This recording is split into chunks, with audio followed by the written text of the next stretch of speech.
Muy buenas tardes con todos. Queremos dar inicio a este cuarto día del Congreso. Estábamos, como ustedes habrán advertido, de temprano, pero esperando que nos acompañen más de los inscritos en el Congreso. Sin embargo, no podemos seguirlos haciendo esperar a quienes llegan temprano, como es el caso de ustedes. Ya se encuentra con nosotros los expositores, y particularmente está en mesa ya el presidente, el doctor Osvaldo Hunskopf, Exebio. Antes de presentar al presidente, yo quería hacer una pequeña mención, quería recordarles esto. El primer día, aparte de entregarles una serie de documentos, les entregamos una hojita que es una encuesta, ¿no?, acerca de este evento. Y en la encuesta misma se señala que les agradeceremos mucho entregarla el día de mañana, no el día de hoy, y que como una manera de entusiasmarlos a que puedan entregar la encuesta, a cambio de ella les íbamos a alcanzar esta revista, que es la revista Punto Medio, que edita nuestro centro cada año, es una al año, que es una revista académica, y que precisamente en este contenido de esta última edición han salido varios artículos sobre arbitraje.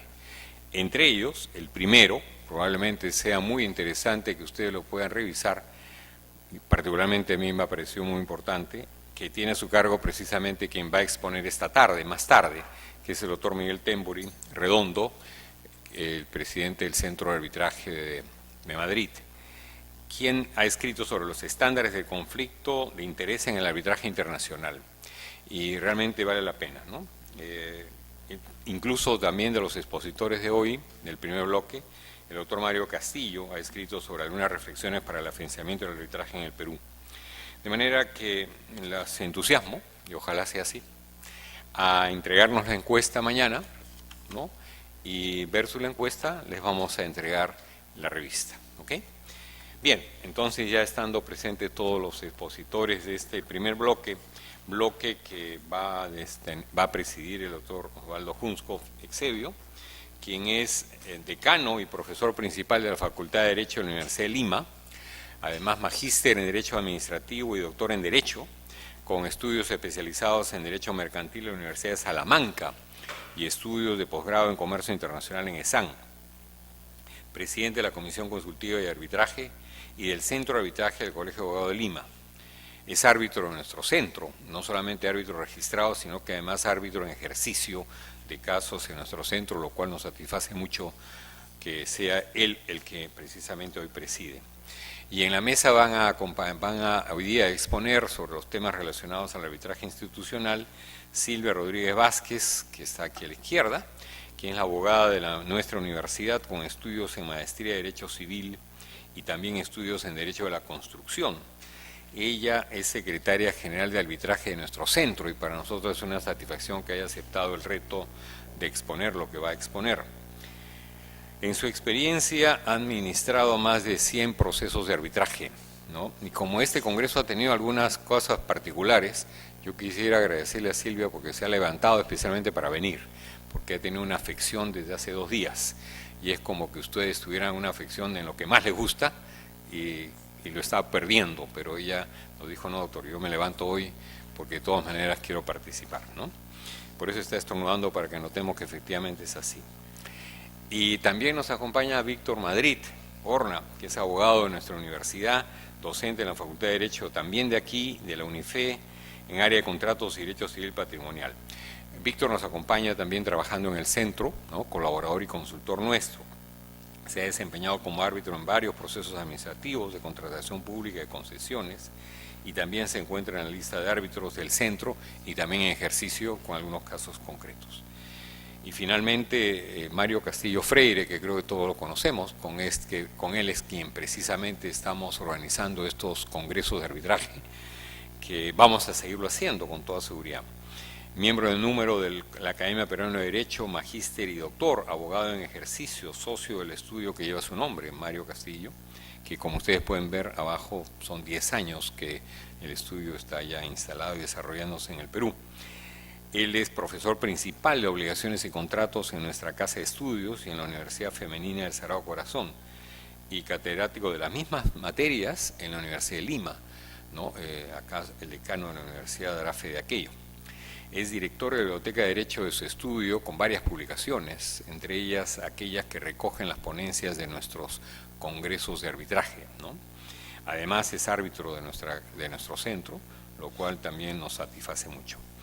Bien, a mí no me queda sino dejarlos en manos del presidente de la mesa de hoy, el doctor Osvaldo Hunskov, a quien le ha ahorrado la presentación de aquellos que tienen que exponer hoy día, pero sin embargo queda en sus manos el llevar adelante este tema inicial del arbitraje institucional que es tan importante en nuestro país. Adelante, Osvaldo, y muchas gracias. Buenas noches a todos. Para mí es sumamente grato estar dirigiendo este primer bloque en la sesión del hoy día jueves del cuarto Congreso Internacional de Arbitraje. Van a ser 3 exposiciones sucesivas, ¿no? La primera, por supuesto, ya se anunció a la doctora Silvia Rodríguez Vázquez sobre el tema de la designación de árbitros y fijación de tarifas en el arbitraje institucional. La segunda, a cargo del doctor Víctor Madrid Horna, el control del arbitraje en el arbitraje institucional. Y la última, la responsabilidad y la ética de los centros de arbitraje, a cargo del doctor Mario Castillo Freire. Yo les rogaría, evidentemente, prestar mucha atención a las exposiciones y si tienen alguna duda, alguna pregunta, van a circular personas con unas hojas para llenar las preguntas que tengan a bien hacer. Les rogaría que al formular la pregunta indiquen a quién está dirigida, ¿no? De esa forma es muy fácil llevar adelante, ¿no?, esta estación de preguntas y respuestas, ¿no? Después de lo dicho, le doy la bienvenida a la doctora Silvia Rodríguez Vázquez.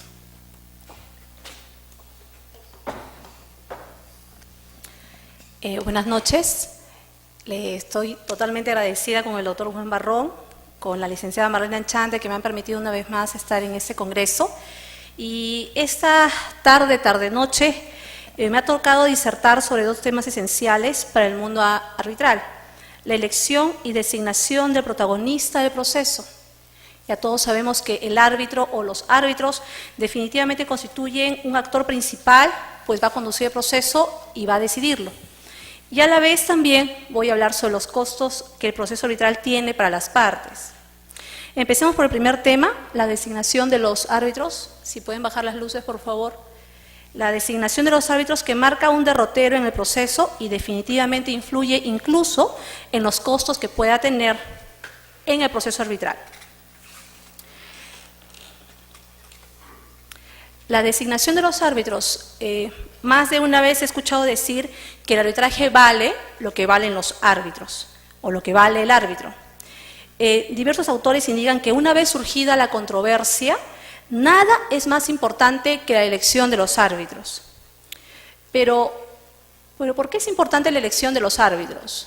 Más allá de la respuesta automática de por qué es el que decide la controversia, debemos tomar un minuto de reflexión para saber por qué esto es así. Atrás de la elección de un árbitro se encuentra el hecho que las partes se han apartado de la jurisdicción natural que le corresponde y han escogido el arbitraje como la vía idónea para solucionar sus controversias, entregándole a privados, profesionales o no, expertos o no, la resolución de una disputa comercial, por ejemplo.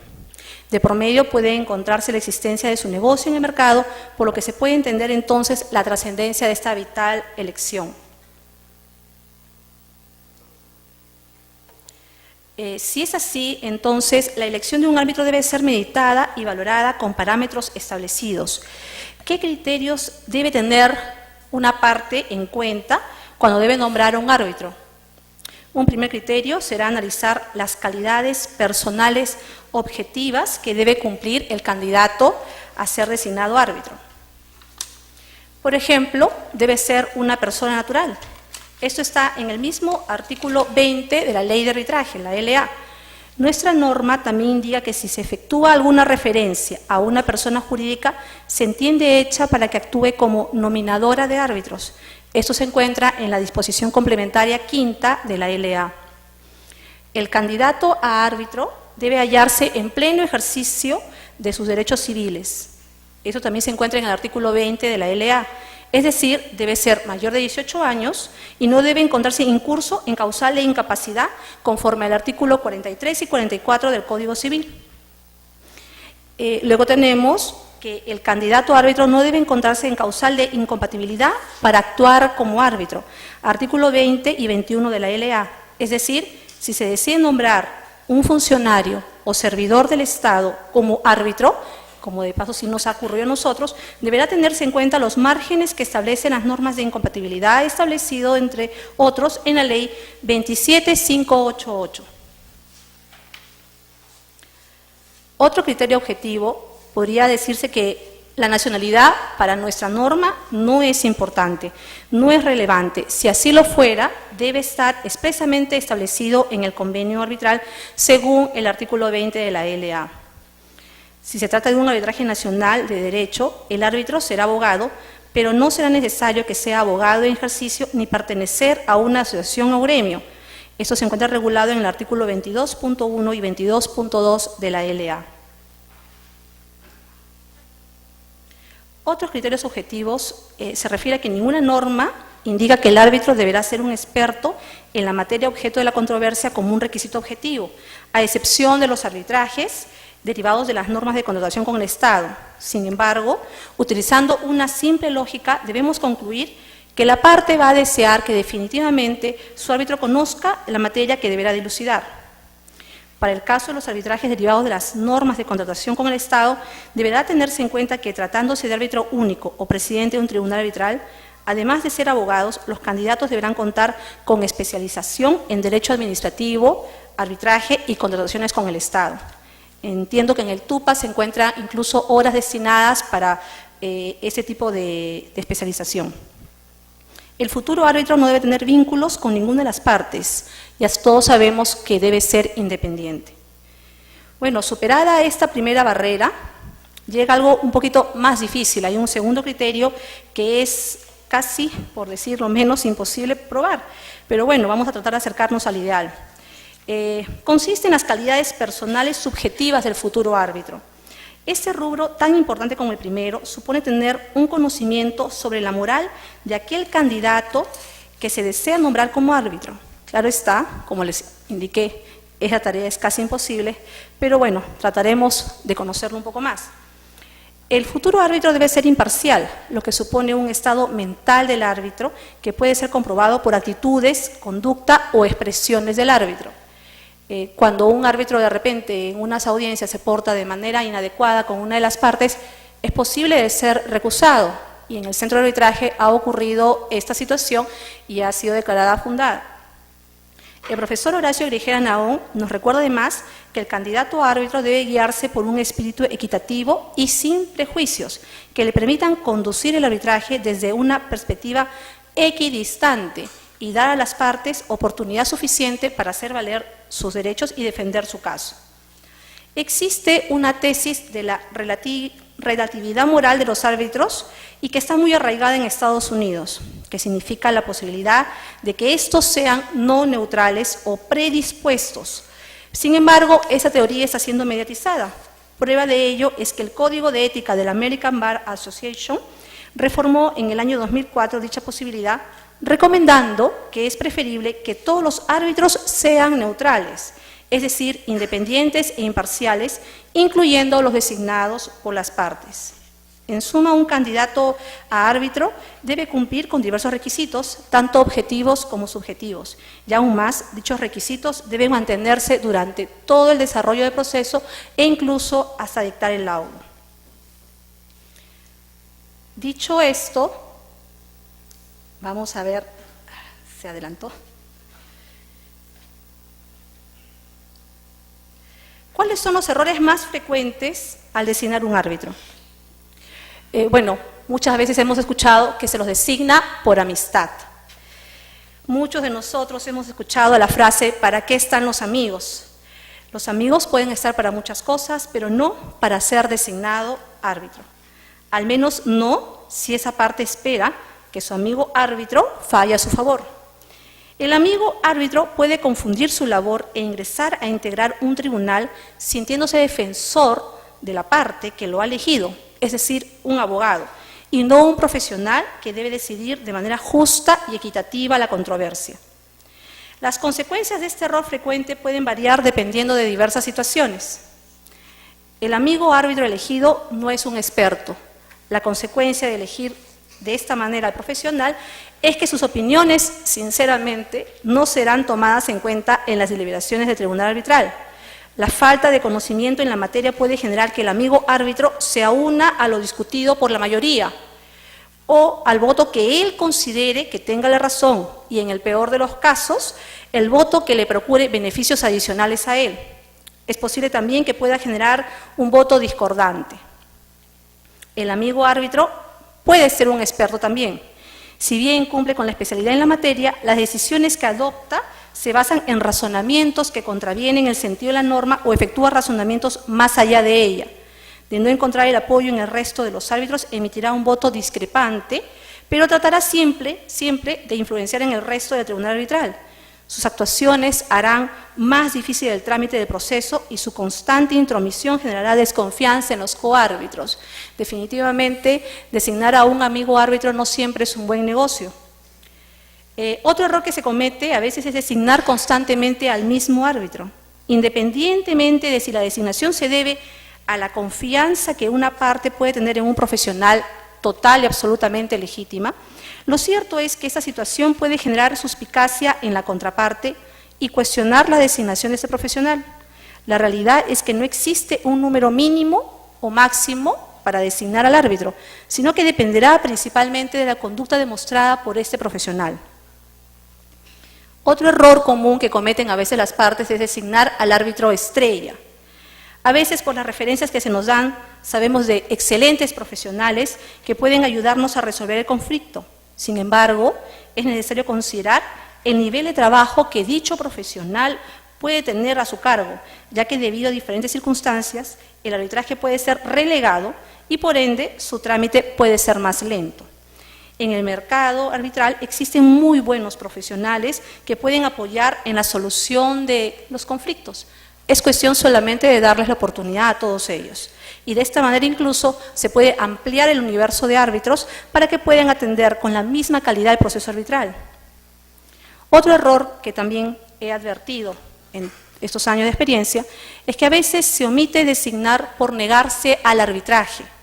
Esta situación se presenta cuando una de las partes, con poco conocimiento del sistema arbitral, se opone al inicio del arbitraje a pesar de la existencia de una cláusula arbitral. Como señal de su posición, se niegan a designar al árbitro que le corresponde, lo que luego puede generarle mayor desconfianza en el proceso.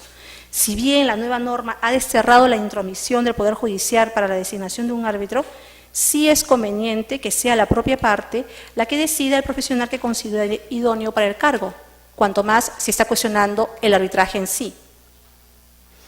Es necesario tener en cuenta que si una parte hace una designación con los errores que se indican, corre riesgo que el árbitro designado por ésta sea objeto de recusación, generando un mayor trámite en el proceso y un atraso que perjudica a ambas partes. Sin embargo, las instituciones arbitrales pueden apoyar a evitar que ocurran estos errores y siempre, será más útil acudir a una institución con prestigio y de confianza. ¿Cómo funciona la designación, por ejemplo, en la Universidad Católica?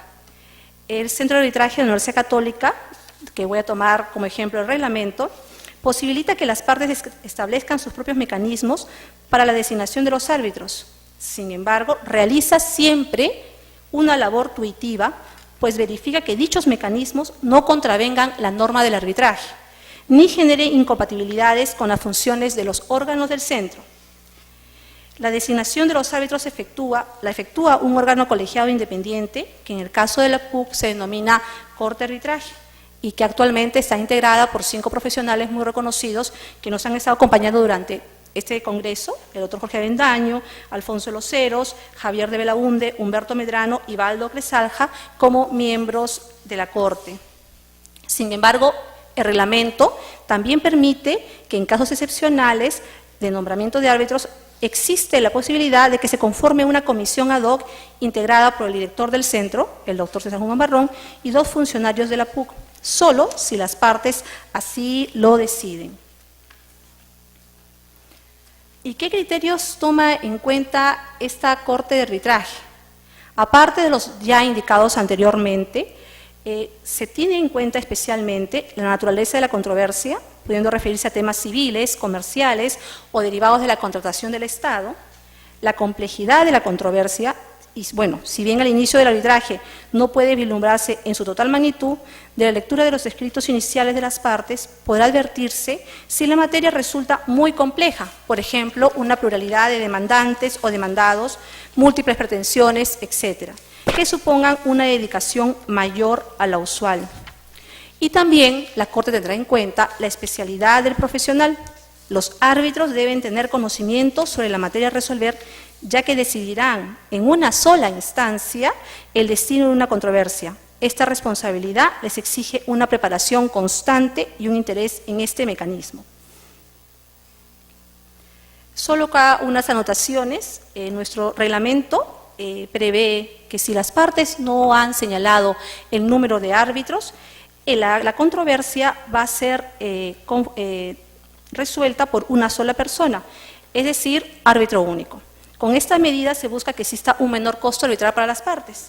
Y bueno, últimamente hemos visto que las entidades del Estado también están estipulando en sus contratos algunas cuantías para saber si va a ser un tribunal arbitral colegiado o unipersonal. Bueno, los mecanismos de los centros de arbitraje, en especial el nuestro, ya es conocido por muchos.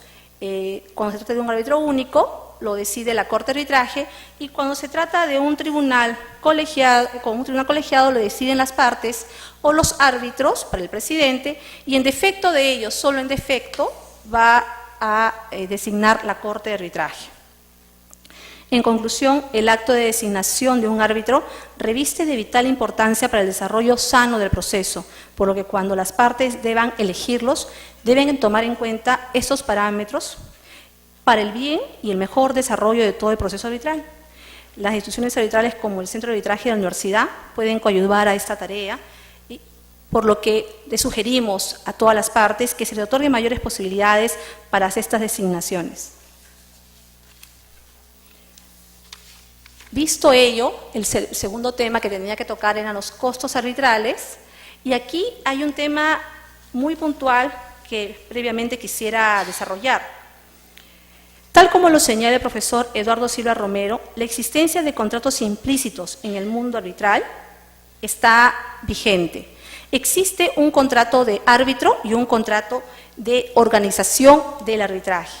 El primero es el surgido entre las partes y los árbitros, y como lo indiqué, se denomina contrato de árbitro, por el cual él se obliga a conducir el proceso y a dictar un laudo arbitral que dirima la controversia, y las partes se obligan a financiar y sufragar los honorarios y gastos de los árbitros. Por el contrato de organización de arbitraje, la institución se obliga a administrar el proceso arbitral y las partes a financiar y sufragar los honorarios y gastos de la institución arbitral. Es así que tenemos que tener en cuenta que, tal como ocurre en cualquier otro servicio, el desempeño como árbitro o como institución arbitral supone el pago de honorarios, siendo esta una obligación principal que incluso puede determinar la conclusión del proceso sin haberse resuelto la controversia. Es necesario que las partes tengan en cuenta que cuando suscriben una cláusula arbitral, no solamente se están obligando a someterse a una jurisdicción arbitral, tal como se señala, sino que también se obliga una con la otra para la instauración y desarrollo del arbitraje. Es decir, no puede ser que cuando se inicie el arbitraje, una parte no quiera simplemente pagar los honorarios y la otra tenga que asumir todos los costos que esto conlleva. Esto está establecido en el artículo 38 de la LA, cuando señala que las partes están obligadas a observar el principio de buena fe en todos sus actos e intervenciones en el curso de las actuaciones arbitrales y a colaborar con el tribunal arbitral en el desarrollo del arbitraje. Por lo tanto, la obligación que tienen las partes entre sí supone que deben contribuir al pago de los costos arbitrales que les correspondan, y si una de ellas falla en el pago, la otra deberá asumir el pago en su reemplazo, pues de lo contrario, el proceso concluirá sin la emisión del laudo. ¿Y qué son los costos arbitrales? Que bueno, todo el mundo lo sabe, todo el mundo lo conoce, pero nunca se ha discutido. Son todos aquellos gastos que las partes deben sufragar para el desarrollo del proceso arbitral, los que podrán corresponder a los del proceso en sí, pago a los árbitros o a la institución arbitral, o a los gastos incurridos al procurar la defensa de sus intereses, es decir, por ejemplo, los gastos de los abogados patrocinadores. Nuestra norma señala en su artículo 70 cuáles son los conceptos que comprenden los costos arbitrales. Los honorarios y gastos del tribunal arbitral, los honorarios y gastos del secretario, se entiende cuando se trata de un arbitraje ad hoc, los gastos administrativos de la institución arbitral, los honorarios y gastos de los peritos o de cualquier otra asistencia requerida por el tribunal arbitral, los gastos, y dice así, razonables de defensa, los demás gastos razonables originados en las actuaciones arbitrales. De todos estos conceptos son los honorarios y gastos del tribunal arbitral y de la institución arbitral los que han generado mayores controversias con las partes, y precisamente sobre estos dos es que profundizaré la exposición. ¿Cuáles son las características de estos honorarios y gastos arbitrales? Bueno, la primera que se puede decir es que son solidarios entre las partes. Si una falla en el pago, la otra deberá asumir la parte proporcional, pues de ello dependerá que el arbitraje pueda concluir con un laudo. Sin embargo, si las liquidaciones son separadas, ya no se aplicará esta solidaridad, sino que únicamente serán tramitadas las pretensiones que hayan sido debidamente pagadas. Esto según el artículo 72 de la LA. Considero que esta solución es la más acertada, pues lo contrario significaría soportar una carga normalmente impuesta por el demandado que no estaba dentro de las posibilidades del demandante. Y dado que el demandante es el mayor interesado en que avance el arbitraje, el demandado no necesariamente cumplía con esta obligación. Pueden efectuarse anticipos adicionales de honorarios de los árbitros y de la institución arbitral, es decir, cuando ya estén iniciadas las actuaciones y en pleno desarrollo del proceso arbitral, es posible incrementar el monto de los honorarios y gastos administrativos de acuerdo a los criterios que más adelante veremos, conforme al artículo 72 de la LA. Estas decisiones pueden producir desacuerdos con las partes e incluso reclamaciones, por lo que es necesario que si los árbitros consideran que es necesario liquidar un nuevo anticipo de honorarios, fundamenten esta decisión en base a criterios tangibles para las partes, a fin de evitar que el proceso arbitral se entrampe por temas económicos. Puede suceder que el demandante presente una solicitud de arbitraje con una cuantía menor y al momento de presentar su demanda las pretensiones son mayores. Cabe entonces hacer un reajuste ahí. Igual sucederá en el caso de una reconvención, medidas cautelares u otros pedidos que pueden generar una mayor complejidad en la materia. Los honorarios de los árbitros y del secretario o los gastos administrativos de la institución arbitral son determinados con exactitud posteriormente a su designación, dados los anticipos adicionales que pueden darse durante el proceso. Incluso antes de laudar, los árbitros pueden incrementar sus honorarios, fundamentando la decisión.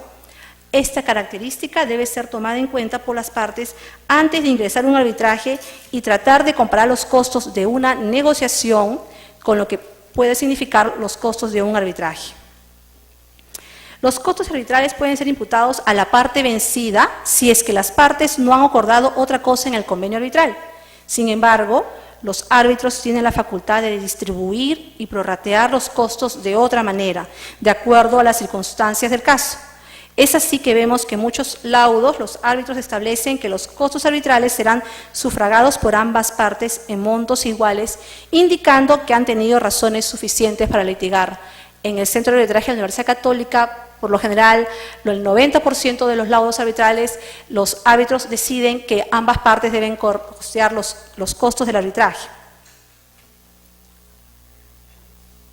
Y los criterios para establecer los honorarios del tribunal en un arbitraje ad hoc, los he querido traer acá, señala la norma, el artículo 71 de la LA, que el primer criterio sería la razonabilidad, Pero bueno, este criterio, a decir verdad, es totalmente subjetivo, ya que dependerá del concepto de razonabilidad que tiene cada profesional para determinar sus honorarios. Por ejemplo, un árbitro podrá utilizar como referencia para determinar sus honorarios arbitrales los honorarios que tiene como abogado en un estudio para el cual labora. Y esto dependerá también del nivel en que se encuentra el bufete de abogados para el que trabaja. El monto en disputa, este criterio objetivo es el que se utiliza normalmente y supone calcular los honorarios de los árbitros considerando un porcentaje de la cuantía que se encuentra en controversia. A mayor cuantía, definitivamente, mayores honorarios. Y también será la dimensión y complejidad del caso.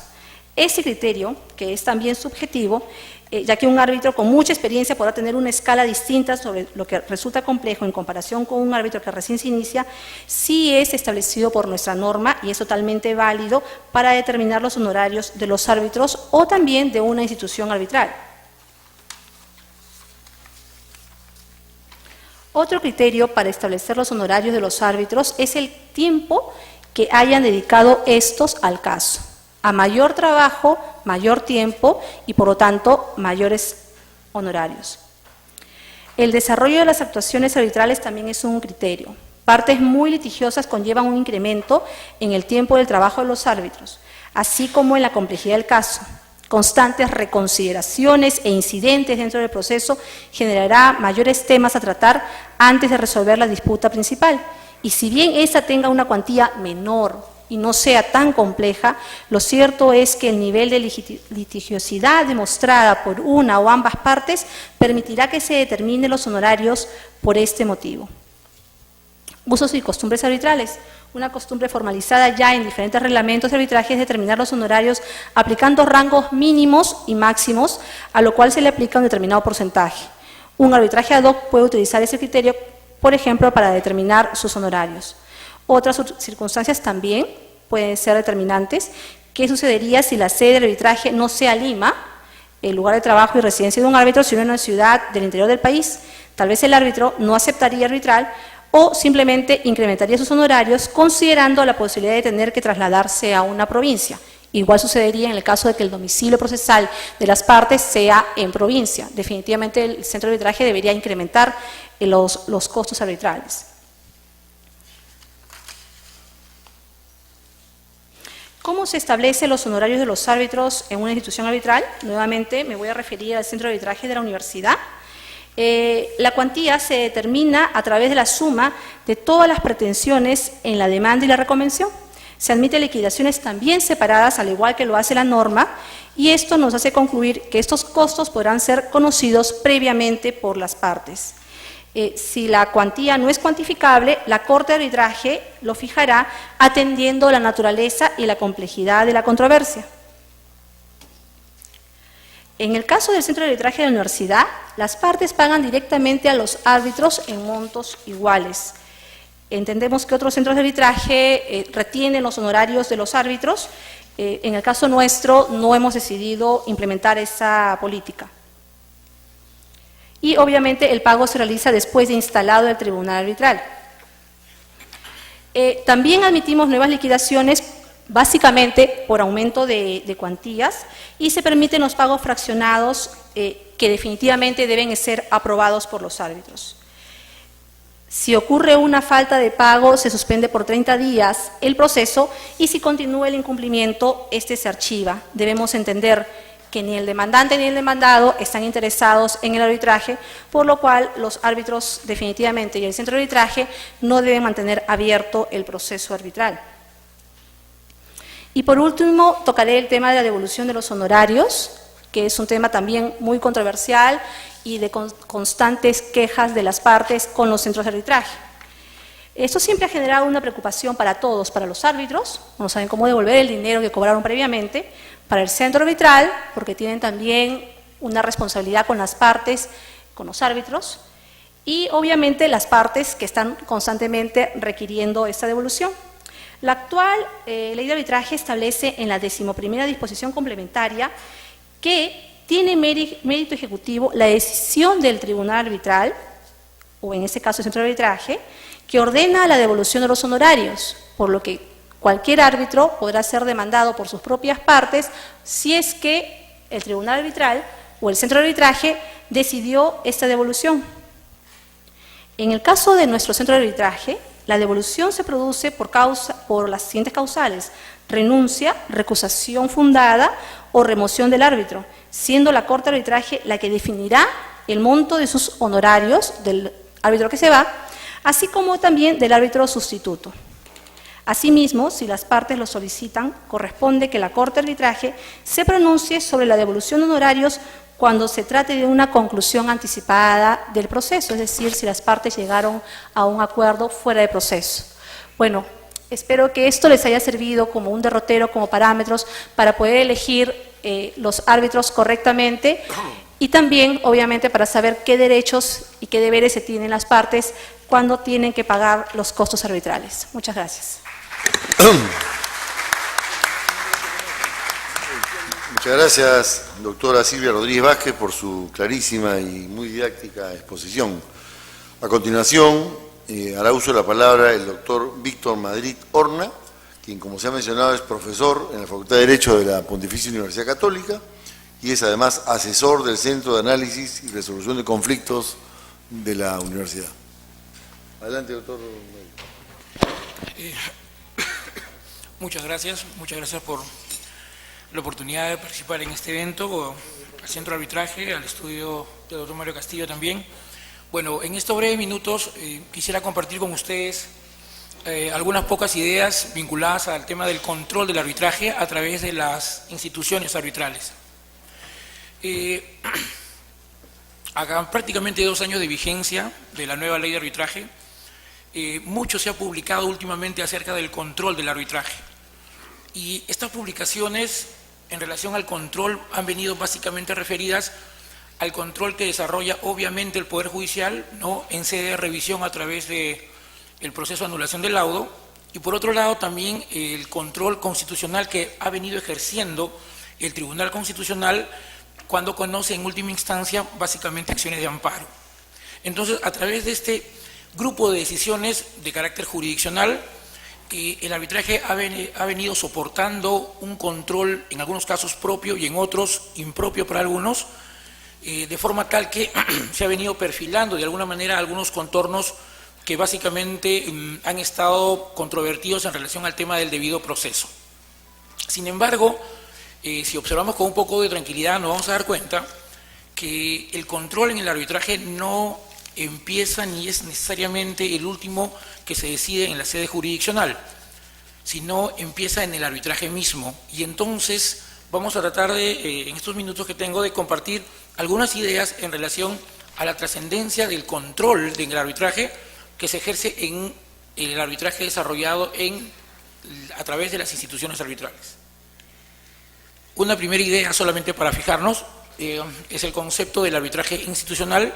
Vale la pena señalar que esta ley, a diferencia de la anterior, viene dando un concepto un poco más perfilado, ¿no?, del arbitraje institucional, y nos vamos a dar cuenta también que esta ley, mucho más moderna, más cerca del estándar internacional, no solamente incluye definiciones exactas sobre el arbitraje institucional, sino que también promociona la intervención de las instituciones arbitrales, no solamente para el caso, como vamos a ver, de la recusación y la designación por defecto, sino también para la actuación en diversos momentos del arbitraje.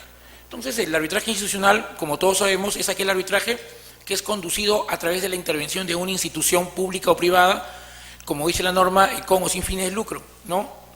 Esta institución básicamente se encarga de la organización y de la administración y provee recursos para tal efecto, ¿no?